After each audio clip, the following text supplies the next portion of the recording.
Hi, everyone. Thanks for joining us today. My name is Yana, and I'm the Marketing Director at US Analytics. We're a leading EPM and analytics technologies firm. We do refer to ourselves as the Picture Results Company due to the types of systems we build in support of our clients. Today, we're going to talk primarily about our Oracle practice and the Hyperion on-premise technologies, specifically the updates on these releases. We also do a lot of work on the Oracle Cloud, EPM Cloud, Oracle Analytics Cloud, along with other technologies that we implement and support. If you haven't visited our website, we have over 500 resources of guides, tools, blogs, white papers, additional webinars, etc. And I do highly encourage you to go poke around in there and download what makes sense after this webinar. On top of that, we have the ability to support you. Our live consultants can coordinate with you should you have any questions after this webinar. Some cases, some of you will be upgrading your systems. We're quoting those right now, and we'll be more than happy to coordinate a call to get you guys reviewed, your organizations understood, and give you a sense of the efforts required to migrate to the new version or to some other needed aspect. Today's webinar will be led by Brian Marshall and AJ Martelino. They'll be doing the presentation and demo on the 11.2 upgrade. We'll get started here shortly, giving everyone else a chance to join and settle in. While we wait for more attendees, I will launch 2 quick poll questions for everyone to participate in, and then we'll jump right in.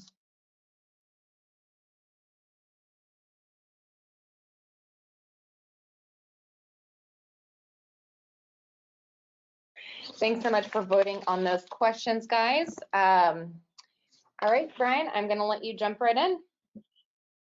All right, thanks, Shauna. Okay, so we'll start off with an agenda. We'll go through introductions. Who am I? Why do you care?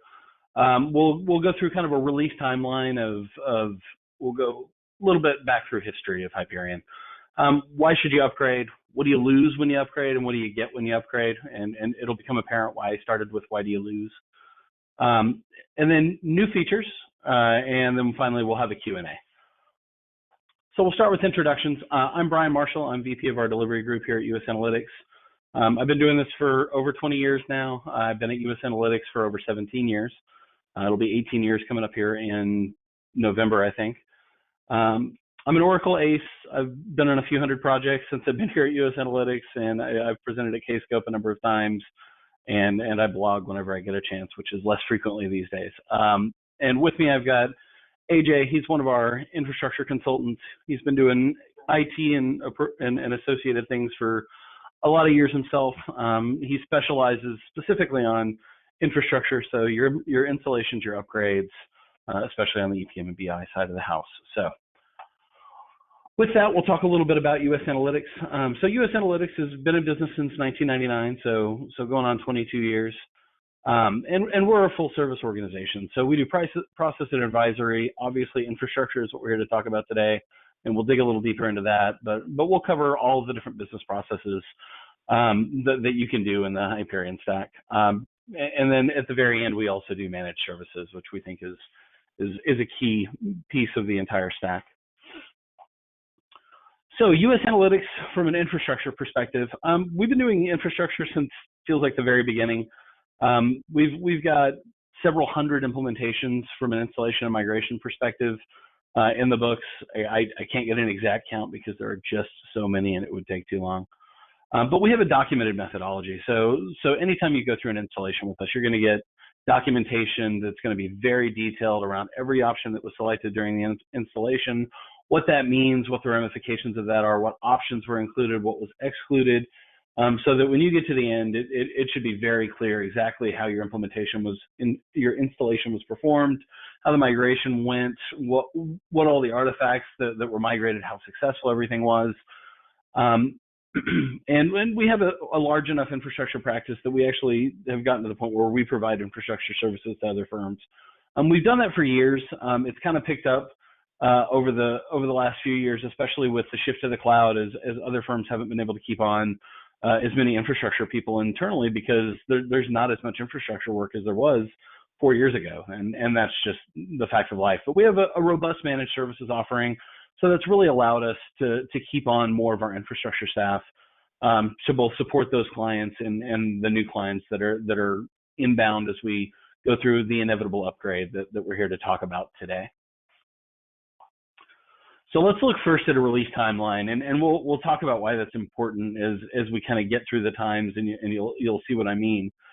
So April 29th, 2013, that was the 11.123 release. So there's nothing hugely special about this release. It was just the one I picked to start with to kind of illustrate kind of the speed of release or lack thereof as we go through this timeline. So less than a year later, we had the 500 patch, and the 500 patch was something special because that gave us hybrid S-Base, which was a massive new piece of technology. Now, it was very version 1. You could almost call it an alpha product. It almost wasn't even a beta, but it worked, and it was cool, and it got everybody excited about S-Base again, which was, since ASO came out, it was the first major advancement in that technology. Then less than a year after that, so less than 2 years after 11.123 came out, we got 11.124, so January 28th, 2015. With that came Hybrid S-Base version 2, which was really the first primetime ready version of hybrid, and very similar to the version that we see being used in the cloud now. But we also got a rebuilt version of HFM on the back end. So all the APIs changed. A lot of things happened as a result of the 11.124 upgrade. It was a pretty massive release. And again, it happened only, 16, 19 months, 20 months after the 11.123 release. So that's a pretty quick turnaround. So then as time kept moving on and we kept hearing about the upgrade that was going to come, finally in April of 2018, they came out with 11.124.900, or as I like to call it, the not quite yet patch, because it wasn't even a patch. It came out and it really didn't have anything new to speak of. You couldn't migrate to it without Oracle yelling at you, and the really only thing you got was a new RNA repository, and a lot of bugs that came along with that new repository. But the biggest thing to note there is it took almost 3.5 years to get that new release that wasn't even really a new release. And as we went from 2015 until finally late last year, we heard about 11.125 was going to be the next release, and then that became 11.2, and then in between there it was going to be 12. And we went through all these different gyrations, and we heard about it was going to be cloud parity. And then that got scaled back from cloud parity to selected cloud features. And then that got pared back to, once 11.2 finally comes out, we'll talk about cloud features. So finally, December 18th, 2019, we finally got 11.2. So almost a full 5 years after the release of 11.124. So we went from a less than 2 year release to almost 5 full years. And it is not a coincidence that in 2015, we also got PBCS, right? So as the cloud products came out, the on-prem products became less of a priority, which we all knew. I mean, that's not news to anybody, but it's very interesting to see it kind of in print in type that it was that long of a turnaround since our last upgrade. And that leads to a lot of issues. So why should you upgrade? Well, if you're on 11.123 or earlier, support ended for your version over 18 months ago. So that was back in 2018 is when that, almost 2 years ago now, when support ended for that. To make matters worse, the latest possible OS that you're on is Windows Server 2008, and it could be worse, right? If you're on an earlier version than 11.123, you could be on Windows Server 2003. And that means you really, really need to upgrade. And why is that? So if you look at the screenshot, that's Microsoft's website. So support for Windows Server 2008 has officially ended. And when they say support has ended, Microsoft goes through different levels of support, just like Oracle. They've got their mainstream support, enhanced support, I can pay for it support. And then they've got the we don't care about you anymore support, which is the phase of the product that we've entered into with Windows Server 2008 R2. So if you're on 11.123, it's not the Hyperion stack you should be worried about, it's Windows. And the fact that product is not going to get a single security update from Microsoft as of January 14th. So less than 2 months ago, you just became in that really dangerous territory. And we'll get into a little bit more detail around what I mean by that in a minute. So if you're on 11.124, you do have support through this year, and then they extended that support into next year. But after that, you're done. There's not going to be any support. I think the other thing is you're on Java 1.6 because that's what was shipped with 11.124. That's not supported anymore. It hasn't been supported for a while. If you were so inclined and you weren't quite ready to go to the upgrade, you could at least upgrade the version of Java. And there are a number of security patches that we can install and kind of sure things up to make it as secure as possible. And we've done that especially for a number of financial institutions where they take security audits really seriously and they actually go through and test these things out. So we've got a lot of detailed notes and things like that to get through exactly how you should be patched if you are still on 11.124. But things are coming to a close on that soon. And not only is support going to end for 11.124 itself, but Windows support is already ended, right? We're out of mainstream support and we're into only get security updates territory, which is good. At least we get security updates, but that's all we're getting. And even that's going to end in 2023. Just like it's ending for Windows Server 2008, which makes sense. I mean, you're talking about an 8-year-old operating system. It makes sense that at some point you should probably get off of that. So what about the cloud? Why should you consider the cloud? You know, no more updates. That's awesome. No more security liability, and we'll talk more about that here in a minute too. That becomes an Oracle problem. So if you get hit with ransomware, or you get hit with any kind of a exploit, again, not your problem. And happily, I can say that also hasn't been Oracle's problem. We haven't had that occur. Software is updated far more frequently. We just talked about the 5-year turnaround between major patch sets for the EPM stack on-prem. That's a super long time to wait for a patch, to wait for a major patch anyway, compared to every other month, it feels like, or every month in some cases on the cloud side. And if you were to compare 11.124 and 11.2 to the cloud functionality, and there's literally hundreds of features. I couldn't even list them all if we had another hour to spend on just listing out new features. There's so many new aspects to the cloud that you're never going to see on-prem. Some of those will eventually make it, but most of them, you're just not going to see them. And the other big thing that happened as of June of last year, Oracle changed their new licensing structure. So instead of having to buy PBCS, FCCS, ARCS, PCMCS, insert alphabet here, now you can just go buy a single license, and you can go buy that enterprise license. And for all of our clients that have traditionally gone kind of horizontal in their application development, where they have 5, 6, 7, 8 apps, trying to do that with a PBCS license was never going to work. Now I could only buy so many licenses before I finally ran out of money. And the new just user-based licensing gives you a path forward for those with many products that are implemented across many separate applications per product. So why should you wait and not go to the cloud? Well, if you don't have enough of a budget to migrate to the cloud, going to the cloud is not going to be free. A lot of applications will migrate and they will make the trip just fine. It'll be relatively straightforward and easy, and it'll be relatively inexpensive, but it will still cost more than no dollars. So if you don't have the budget for it, and this is the single biggest reason clients don't go to the cloud, because it got pushed to next year. The other issue we've seen is that for a lot of SaaS clients, if you're going from an on-prem maintenance agreement and you're going to go spend the SaaS costs where the servers are included and all, you get all these new features and everything's there and it's always updated, it costs more. So there are very few instances where you're going to go into an on-prem client and not end up paying more per year to Oracle for the EPM cloud. And that's just kind of the life we live as we change from being a heavily capitalized set of expenditures that software used to be, to now an operating expense and something you pay for every month or every year. So as times have changed and IT's budgets have expanded, we kind of have to account for that. So eventually you're going to have to get over the sticker shock and go that way, because that's just where everybody's headed. And then the last reason is maybe your organization just isn't ready for the cloud. And we do have a number of organizations that are just, they're not quite as quick to adapt to and incorporate the cloud into their IT infrastructure, and they're not ready for it. So what about security? And this is probably the biggest issue that we're running into now as we start to have our clients that are literally starting to age off of servers. Hyperion's not a mainstream technology, and what I mean by that is it's not Windows. It's not something that everybody uses in modern society. It's not my Android phone. It's not my iPhone, right?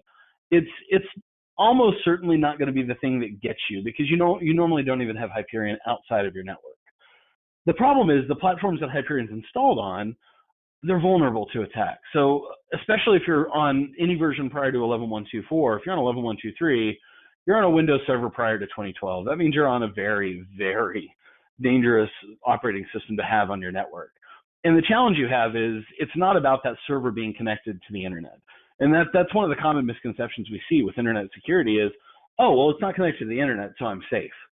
Well, the problem is it only takes one system on your network getting an exploited piece of code on their system, and it will go find you. And we've had this happen. We had a multi-billion-dollar company here in the Dallas area that ended up having to write off $8 million in fees that they had to pay to recover their files from a ransomware attack. And as the story goes, I mean, they worked with all the federal FBI and everybody else to try and figure out how to do this. And the end result was it was going to cost more than the $8 million that the hacker was asking for than it was going to be for them to just go ahead and pay it and recover their files.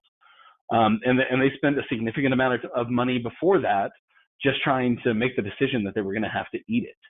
And that's a pretty dangerous place to be, and people don't survive that type of an attack from a job perspective. Another example, and this is a Hyperion specific client, we had a client that just had an old version of Windows that their Essbase install was on. So they were on 11.123. And because of that, they were on Windows Server 2008. And because of that, it wasn't supported anymore. Because of that, it was vulnerable. If something snuck onto their network, it was and I'm going to pronounce this horribly, Ryuk. We'll go with Ryuk. And if you go look on the file system, all their files are corrupted. Essbase was down. And in every file you open, it basically says, hey, if you'll go to this Bitcoin wallet and pay $400,000, we'll be happy to unencrypt everything and you can get back to where you started. And for them, they thought they were good. They had an IT group that backed everything up nightly, and they had multiple copies of the backups. And the problem was with the backup strategy that they had chosen for Essbase, they had a corrupted Essbase backup.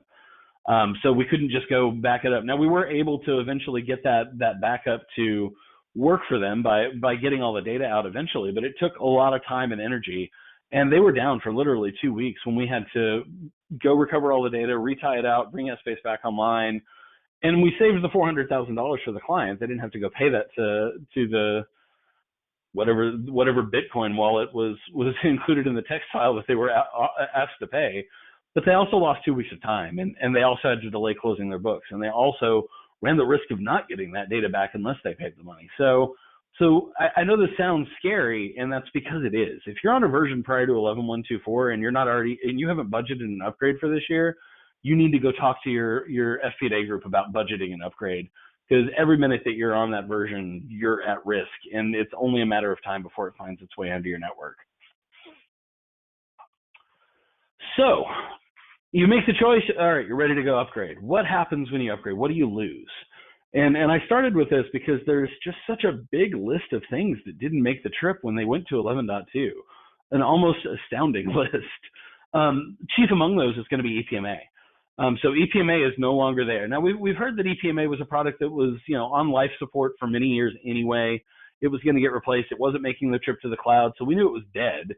But it became very dead in the 11.2 release, which we knew was coming. I mean, this was announced, and all of these were announced. But now that it's here, it's a little sobering to see that EPMA is not there. So all your EPMA apps have to be migrated out of there. And there's two pieces to the EPMA, right? It's not just the metadata piece. A lot of clients are using it to synchronize data between applications. There's not a migration path for that piece. You just have to come up with a new way to do your integrations. For the metadata piece, you have a DRM limited use license, and you can use that to replace at least the metadata management portions. But for part of EPMA, you're just out of luck. For strategic finance, you're out of luck. There's no binary. So if you want to keep using strategic finance, you're going to stick with 11.124 or earlier if you want to go to a slightly better release and just maybe segment it away from your network and hide it away where nobody can find it. Put it on a server under your desk or something. The old school way. And then you've got Crystal Ball. Crystal Ball was kind of quasi there anyway, and has really been replaced by predictive planning. But that's not going to be around. The mobile interface and the application that was there that went along with that nobody ever used, those aren't supported anymore. The big piece that goes along with that, though, when they say the mobile interface, that means the simplified interface. So the tablet interface is what they, I guess, called it for a period. So that interface that everybody thought, hey, we're going to start making the shift to the cloud. We'll start using dashboards and in the simplified interface. If you've made that transition and started to get users to use that and made any use of any of the technologies associated with that, it's dead. They killed the simplified interface as we went to 11.2. So it's not going to be available. It's not there anymore. Along with that, offline planning is not available. Workforce planning has been officially killed off as a product. We'll talk a little bit more about the modules, workforce CapEx, project financial planning, and public sector, and what you can do with those, because they're dead, but they're not completely buried. Financial management analytics, so all the plugins to use FMA with like OBIE and things like that aren't going to be available anymore. Disclosure management as a product is just not there anymore. So what else outside of just the products? And this one was kind of, for an Oracle product, just a little confusing to me. They released 11.2 without Linux support. And the expectation is we'll see it at some point in the next 3 or 4 months, which I hope is less than the 3 or 4 months until 11.2 came out that we heard for about 3 years. But Linux support's not available at time of release, and still not available 2 months now down the road, 2.5 months now down the road. So we'll see when that finally comes out. But for those of you that are heavily invested in the Linux stack and that's your platform, there is no Linux support as of 11.2 today. And I guess it was confusing for me because they spent so much time ripping out the Windows-esque pieces of HFM, ripping out the Windows pieces of DRM, even though DRM still requires IIS. So they spent so much time trying to rip those tools apart to make them non-Windows centric, only to come out with an extra release only on Windows. So I thought that was kind of ironic. So what do you get when you upgrade? Oracle support, that's a big one. So you get to have your support through 2030, especially if you're on a release prior to 11.124. That's a big one. New platform support, Windows Server 2019, SQL Server 2016. So I did think it was actually really cool that we saw Windows Server 2019 support. I thought, which was a little less cool than that, was that there was no Windows Server 2016 support when it came out. And I think that the biggest challenge we have there is there are a lot of IT groups. Windows Server 2019 came out 6 months ago. They're not ready to push their images out. They haven't gone through the rigorous testing and everything required to say, hey, this is ready to exist on our network and persist there and be something we support. A lot of clients aren't ready for that. And we had a client that is literally sitting there going, we're working with IT right now on when their images will be ready for Windows Server 2019 so that we can do the upgrade. So that's going to be a sticking point for some IT groups. So something to keep in mind. The other thing you get is a familiar interface. So we talked about the simplified interface being gone. It's gone, but Workspace will look and feel very similar, and so similar, in fact, that we'll show you a very short demo to see if you can figure out which is which. There is a simpler FCM and RM implementation now. So previously you had to have the full SOA implementation, which made the infrastructure piece of that take weeks instead of days for environments. So instead of taking a couple of weeks in an environment, you were looking at like a month or more per environment to get all the SOA stuff deployed and set up and configured. So they finally got rid of the SOA requirement for the FCM and ARM pieces.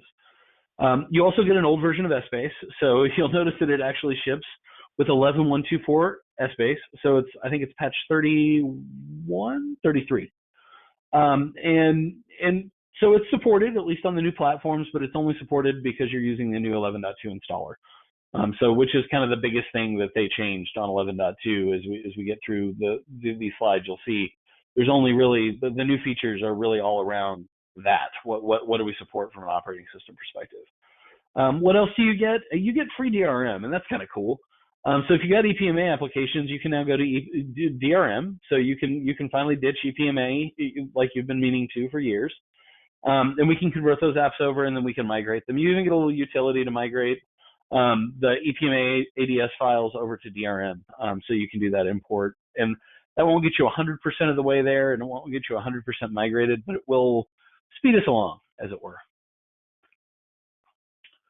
So some migration gotchas that we've already figured out.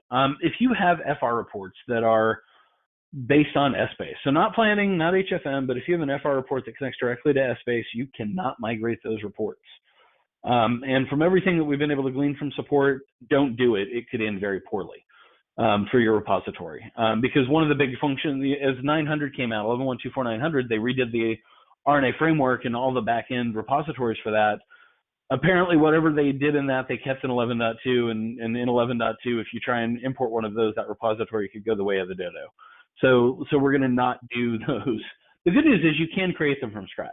So if you go in and you're going to go into the web, since there's no more fat client to do your FR reporting anymore, you can go to the web-based client and you can go create a new report, and you can go create a new SBase report. So SBase is still an option. You can still recreate all of those reports, but we have a client right now. We're doing 11.2 upgrade. We have an app consultant out there with our infrastructure consultant doing the report recreation because it has to be done from scratch. We don't want to risk the repository and future instability by saying, it'll just migrate. So we made that choice for the client to do the right thing. So some of the deprecated products that we talk about can still be migrated. Workforce planning, CapEx, project, financial planning, public sector planning. Those things are, they're modules, and they're not like they are in the cloud. They're just really plan types that already have a bunch of artifacts that are already built. So it's got a bunch of stuff that's just already built out there. So a lot of that can be migrated. It's not a straight migration, and there could still be some issues around the number of plan types you have and whether or not you can fit it into the app you're in. So there are considerations there, but they're not dead products in the scope of, can we migrate it to 11.2? The answer is yes. The question is just how much do we lose when we do that? Functionality will be there, just maybe a little bit different. So some deprecated products just can't make it. Strategic finance is not a product anymore. That died in 11.124. We've known that now for a long time. So hopefully everybody's had a chance to make other arrangements. We found that a lot of clients are preferring to do this with an S-based backend anyway. And as you go to the cloud, strategic finance has been replaced by an S-based strategic module anyway. Other thing is web analysis. In 11.124, web analysis still existed. In 11.124.900, it didn't. And 11.2, it still doesn't. If you use dashboards in the simplified interface, those are dead. The only real replacement path for those would be to create a composite form and then go use the visualizations that are built in the composite form. So they're still not going to look as nice as the dashboards ever did. And it's going to have less visualizations and less customization available. And then some are in between, right? The EPMA, we lose it, but we have a migration path for it. So it's kind of in between keeping it and losing it. All right, so let's talk about new features. There's the full list. So as you can see, there's nothing on it. All the cloud features that were supposed to make it in, we're going to get valid intersections and things like that. Those haven't made it in yet. We're hoping that at some point there will be a patch, and we've seen roadmaps that show selected pieces of the cloud making it in. I think one of the biggest challenges we're gonna face with this is from a development perspective. If you look at it from Oracle, and I'm developing planning and I'm developing PBCS, there's a lot of commonality in those people that are doing that, right? And if you look at the interface, they got rid of the simplified interface. Well, if you look at valid intersections and smart push and all the different things that we've added to PBCS in the cloud, those features were all built in the simplified interface, and now we don't have it. So if I'm Oracle and I have to go put those features back in, the back end stuff I may be able to take over, but the front end stuff now I have to go find a new place to put it and build it from scratch, which they may not be up for. So I think that's why a lot of that stuff is taking longer. So I'm sorry there's a blank slide here, but there's just outside of new operating system support, there's not much to speak of. All right, so we're going to do a demo real fast, and this is really going to be more of a side-by-side comparison, so you guys can see the differences or similarities between the two. So I'll let you guys kind of figure out which one's which as I log in, but you can see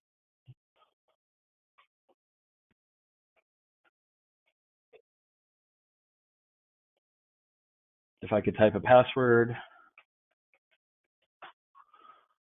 That's 11.2 on the left, and you can kind of tell because 11.2 doesn't seem to have much going on when you log in, although it does look very familiar. Then on the side here, on this right side, again, if I could type, ability to type is directly linked by the number of people watching you on a WebEx, so I'm sorry about that. And then if we look on the right, you'll see we have recently opened quick links, all that stuff, so that's 11.124. Other than that, these look really, really similar, right? There's not a whole lot going on. Honestly, if you didn't know better, you would think maybe just RNA wasn't running on the left. But if we click on it, help about, there's a workspace version. We can go into our show details and we'll see all the different products we have installed. So we've got HFM, planning, close management, all that stuff's in there. You won't see products like strategic finance and there's no EPMA components there. But if we look around and we just click around, it's really all the same stuff that we're used to seeing. I mean, none of this really looks or feels any different than usual. So you still have the planning admin, still have consolidation admin. We still don't have web-based metadata management for HFM. So a lot of stuff is there, and a lot of stuff just hasn't made the trip yet. And that's about it, though. There's really not much else to speak of from a demo perspective that's really worth showing you guys, other than it looks so very similar to what you're used to. So if your goal is for user consistency as you go from one version to the next, you will really like 11.2 because it will look and feel exactly like what you're used to using. All right, and with that, I will go back to my presentation here.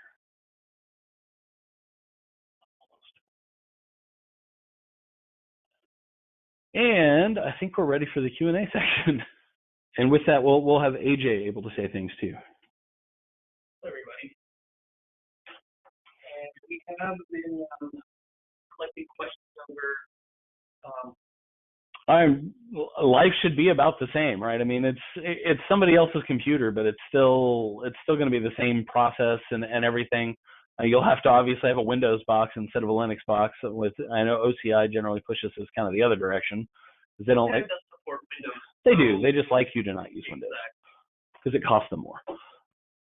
Is DRM limited use and can it be used for non-EPM apps like classic Blend 2? So technically speaking, I think you're really only supposed to use it when you were using EPMA in the first place.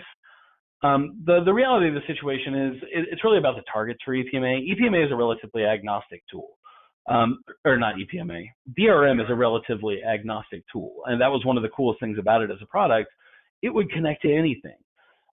So what that really means is if you're using EPMA, it's obviously only going to be an EPM product. So their expectation is that you should only be targeting EPM products.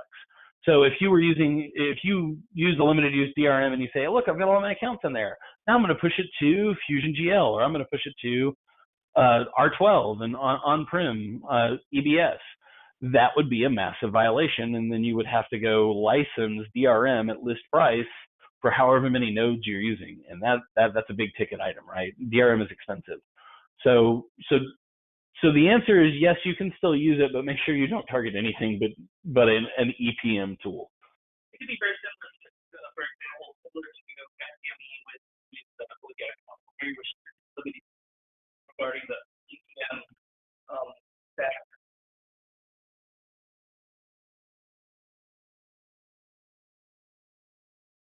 Oh, sorry about that.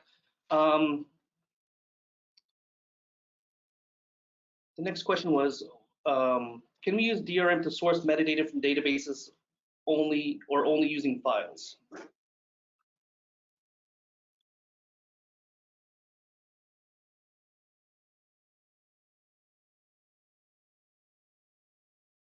Yeah.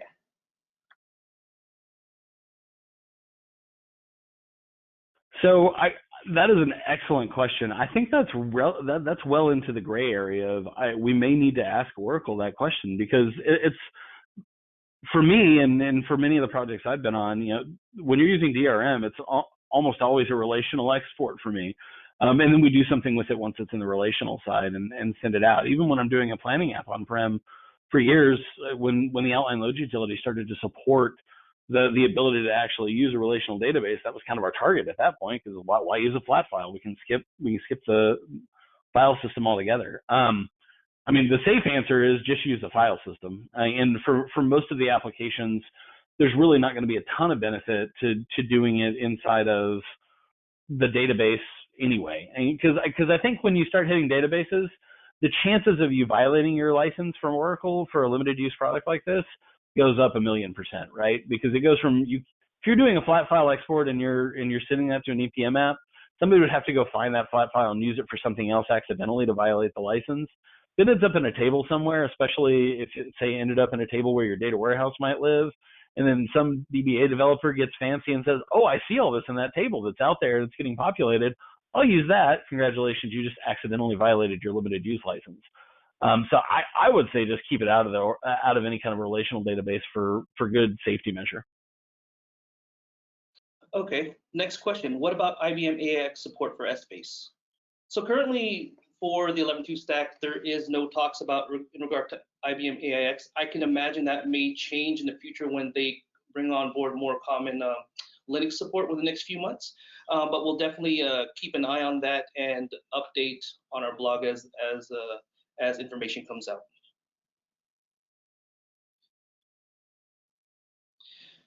Next question is Hyperion 11.2 supported on Oracle 18C or 19C? No, unfortunately, it is not. It only goes to 11 and 12.203, I believe. 18 and 19 are not supported. Yes, the next question, free DRM, is this a full-blown DRM version? Yes, it is. It is the full DRM version. Yeah, they did not separate the different code bases and say, here's your limited use version. So there's only one version to install. Next question, what happens to existing web analysis reports? You should find a new place for those because there's really no answer for that. So we have a client right now that we're doing 11.2. And for that client, we're actually going through and rewriting those in another app. And you know, if you're going to the cloud, getting rid of web analysis is easy because a lot of what people were using it for, PBCS has the functionality and then some to accommodate that. If you're going to 11.2 where web analysis doesn't exist, it's a lot more complicated because you have to figure out kind of what your licensing structure is right now, what your S-based app it's connecting to it looks like, and what to do with everything that's coming out of it. And chances are it's probably you're going to have to find some other way to accomplish that same thing. And the client we're using for now, we're finding an Excel way to replace what they were using it for as it happens. But every case is going to be different. So we'd be happy to look at it and see if we can find a creative way for us to solve that problem for you. Okay, next question. I understand FR-S-based connection cannot be migrated. Can we migrate FR reports with planning connections? You absolutely can. Regarding 11.2 on-prem beyond December 2021, would it be safe to assume if Microsoft released a new server OS, Oracle would eventually release a patch for 11.2 to be compatible? Yes, I believe so. I think this is why they did this. For example, SQL Server 2016, when there's a few other flavor or versions that are out there, 2017, 2019, for instance, I suspect that those will be supported in the future as well, just based on what we've seen on timelines for support.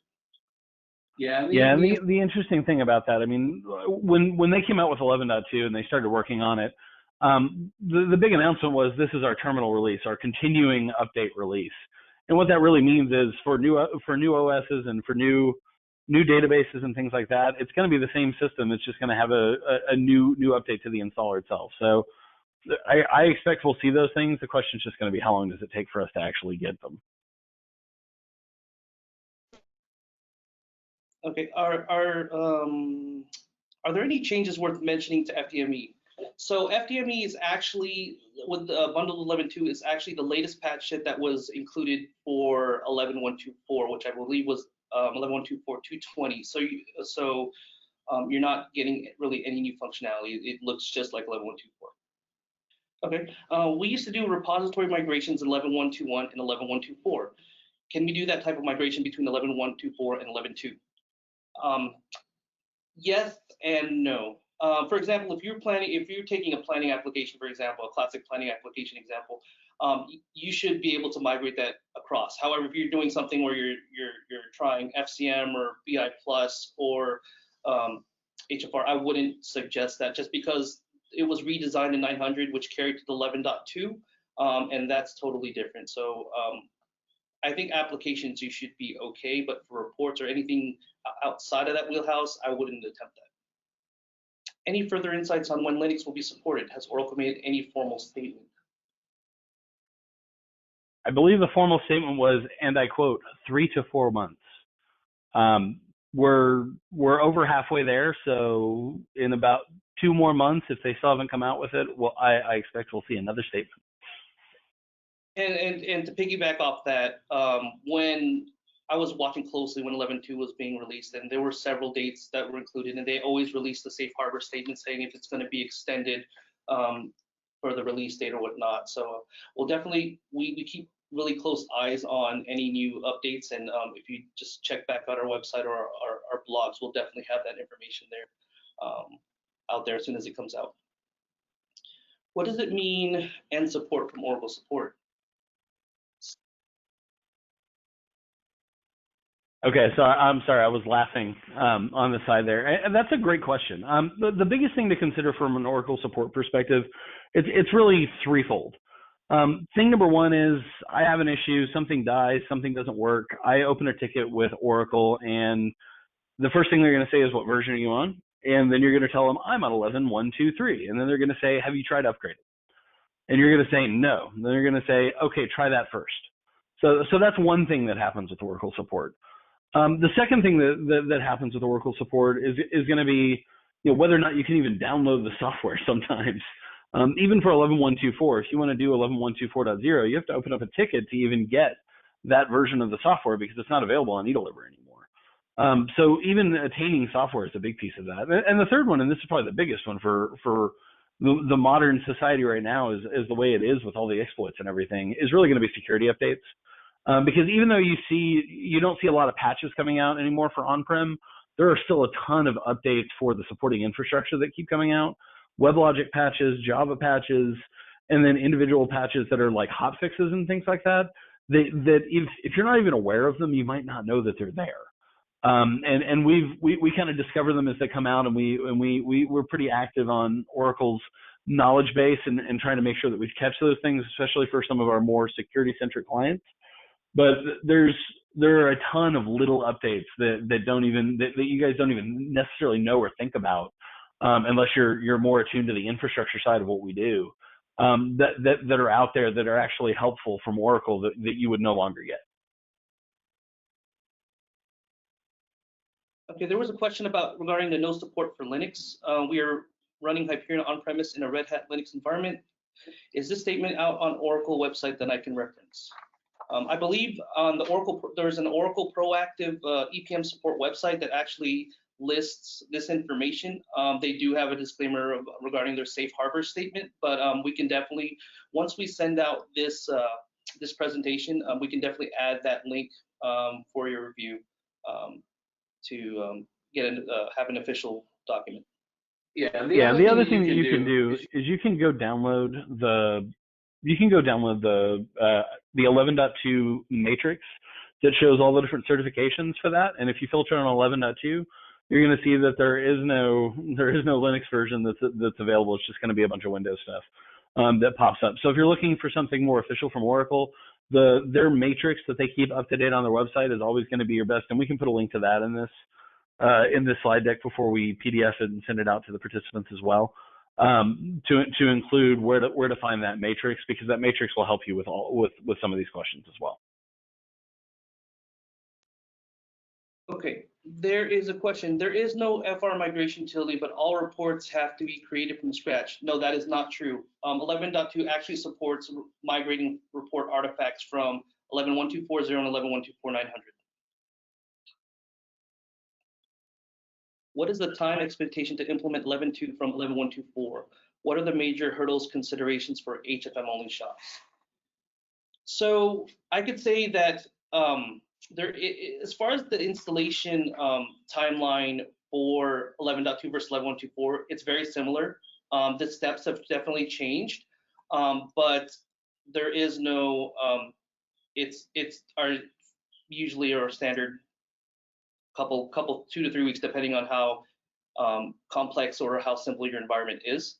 For HFM shops, I can tell you that the README for 11.2, there are many, I would say, undocumented features, aka bugs.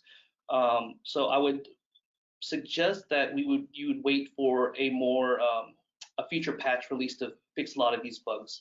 HFM is one of the ones that have out of all the READMEs, that has the most lists of bugs within the 11.2 version. Is FR any better in the new version, or is it the same old version? Well, so that is a funny question.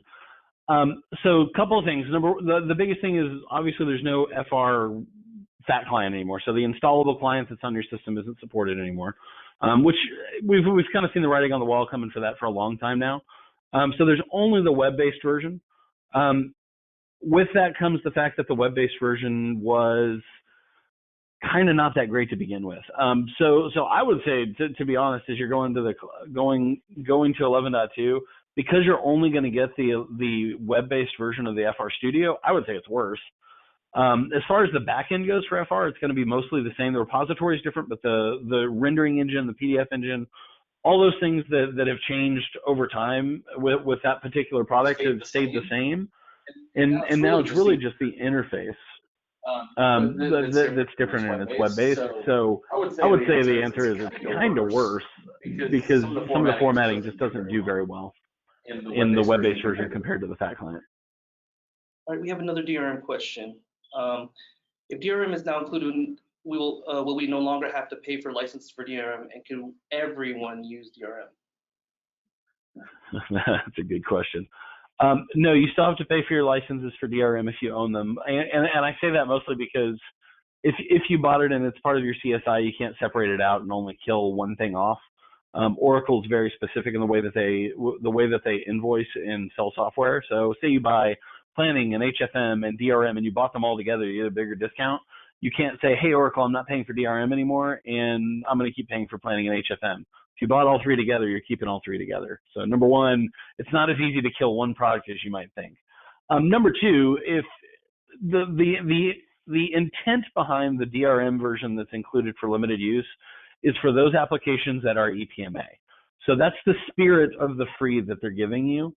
I think what we're going to see is, unfortunately, a lot of clients that try to use it for things that maybe that wasn't the original intent for it. So be aware, it was intended to replace EPMA. It is not intended to replace it for classic applications and to replace for new applications. Those you should use traditional mechanisms. Otherwise, you're kind of doing the wrong thing. Now, you're not explicitly doing the wrong thing, but you're not doing the right thing.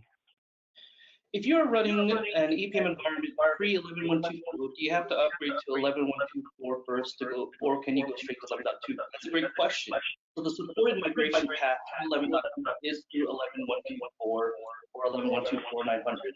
I don't know why they would say 900 because it's supposed to be net new, but those are the two supported paths. So initially you would have to set up a stage 11.124.0 environment and then migrate from 11.3 there over to .4, and then .4 to 11.2. 11 up to what time? Any info published by Oracle. So we did mention this earlier, just in case nobody did receive it. So 11.124 will be, the support will end in December 2021. There is no extended support because they actually extended it out already. So after December 2021, that's it. What version of WebLogic ships with this version of EPM? It actually comes with WebLogic 12.213, and that is also with Oracle HTTP Server OHS Apache 12.213 as well. And I believe Java JDK 1.8.181, I believe. So there was a Hyperion strategy update shared at Oracle Open World Europe 2020, where they shared a roadmap for 11.2.100 and 11.2.200. Realistically, do you think Oracle will stick to that roadmap? Based on a previous history, I believe they may, but it will probably get extended because they like to say about their safe harbor statement. And to kind of echo what AJ said, I think the 100 and 200 patches will come. I think the level of included new features that you see on those slides, because I always say current state, next state, current state, and then future state +1, future state +2, and they're in columns and everything. And in my experience, what you'll see is that the features from future state 1 will probably end up being far less than what they had intended, and then that will move over into the .200 patch for the next roadmap you see, until eventually sliding out into Never Never Land. So I think they'll have a 100 patch, they'll have a 200 patch. Those things will come out, and they'll have new features. I think it just won't be half at most of what you see on that slide will actually make it, in my experience so far with what they've done in on-prem since cloud started being their focus. Okay, so the question is, how complex is migrating from 11.123.700 to 11.2? What staging 11.1.2.4 build you recommend? So to answer the question, I mean, it's really just a hop, skip, and a jump. We generally just set up a staging environment temporarily to make it through the initial piece. So I don't think it'll be, it's not a big deal. And as far as whether or not we fully patch the 11.124 version after we do it, I don't know that it's worth going through 100% of the patches as we go through. Okay, so is there any other recommended tools over 11.2 like OneStream? That's a loaded question. Yeah, obviously there are other tools. If you're looking for something that stays on-prem, so if you're not ready to go to the cloud, if your choices are 11.2 or something else, to me the something else is either go to Oracle Cloud, and if you already have planning applications and you already have other applications that are easy to migrate to the cloud, that's kind of a natural choice for me. If you're more of an HFM shop, then a lot of our clients that are more HFM centric say, if all we do is HFM and we're not doing planning and the other things, then migrating to OneStream might actually be less expensive than going to the Oracle Cloud because it's a rebuild. So I think it all depends on your situation and the number of applications you have. And we would be happy to take a look at your environment and make recommendations with one of our account managers. Next question, what is an alternative to HSF in an 11.2 environment? So what we have traditionally done for 11.2, for HSF is we start to migrate away from HSF as it is anyway. It's really an S-based planning solution. So if you don't already own a planning license, you might need to look into that if you're staying on-prem. But as you go to the cloud, they're replacing HSF with a strategic module in S-base anyway. So our recommendation has been, if you're on strategic finance, you're trying to get off of that, but you want to stay on 11.2, why don't we build you a fresh planning application for that and just make sure that you have appropriate licenses to support that. All right, last question because we have less than a minute left. For FR reports, can we easily go from 11.124 to 11.2, or do we need to recreate anything again in 11.2 from scratch? So for planning-based reports and HFM-based reports, we can migrate those. And there's a couple of different mechanisms we can use to migrate those, whether it's LCM or an import-export. For S-based reports, we will not migrate those because we do not want to trash your repository. So if you have an S-based report, an FR report that's based on an S-based data source, we will have to recreate those from scratch. So what I would suggest is you take this opportunity to evaluate all of your reports that are based on S-base, do some rationalization on those and figure out how many of those are really important to you. And then either you can build some of them, or we can build some of them, we can build all of them, some combination thereof to get those over there because they will have to be recreated from scratch. Outside of that, you're okay. All right, with that, I'll give it back to Yana. Awesome. Thank you, Brian and AJ. Those were some great questions. I have 2 more poll questions just before we head out. I'm going to throw those up really fast. So if y'all don't mind answering, that would be great. Awesome. Thanks so much, guys. We are going to be sending out a replay of this session tomorrow, so do keep an eye out for that.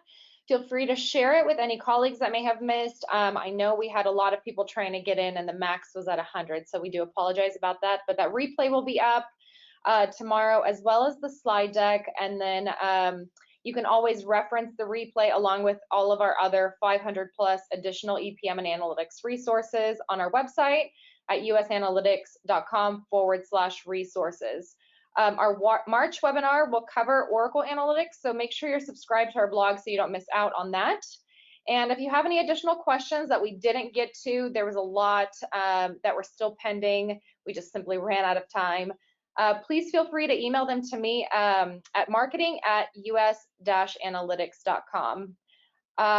If you answered our poll about the roadmap discussion, we'll be in touch with you shortly. And I think that's it. We appreciate having you guys out here today and walking y'all through 11.2. And thank you to AJ and Brian. Thank you, everybody.